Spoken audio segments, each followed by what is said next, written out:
American dream could be actually renting and having a opportunity to travel and go on vacation, change jobs every couple of years, not being tied down to a 30-year fixed mortgage and maintenance on your home. It could be the sort of freedom to do what you want to do. Tax reform that took away the mortgage deduction would certainly make it less attractive, wouldn't it? That doesn't help either. It doesn't hurt either.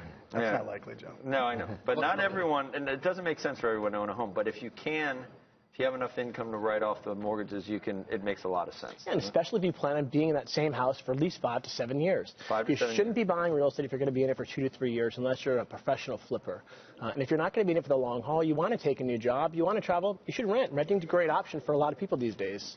Now, mortgage rates, I'm old enough to remember 15%. Sure. And so for me, I always look at it on an absolute level, but people don't do that. They look at it 3.5 last year, it's 4.5 this year. Do they actually make a decision not to do something because it's up a point to 4.5? They freak out over look what happened this year in June when the rates went up almost 0.5%. The market slowed down.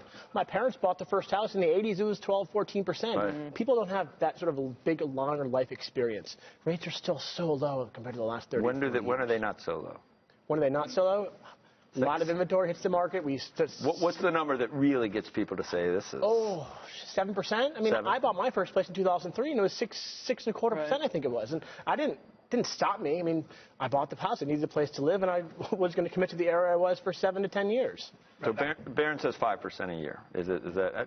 I think that's what it'll be by the end of next year. I still think that's not going to. People aren't going to not buy because of 5% interest rate. And should that be pushing more sales forward now? I mean, I just bought a house, and I bought it with the fear that rates were going to go up significantly, and they went up a little bit. So I got in early, got a 4%. Shouldn't we be seeing more of that activity as people fear the rate increase? Yeah, that was 2013. Look at it. Some parts of the country were up 25-30%. So that's done now. Yeah. I think we'll still see a healthy appreciation next year. Per year. What about per year for the next 3 or 4 years? I think 3 to 5% is a nice, healthy boost year to year. It's a longer-term kind of healthy outlook. Do we feel like the banks are back in the game? Because the tough part was getting that mortgage, right? That's what's keeping people out of the buying situation.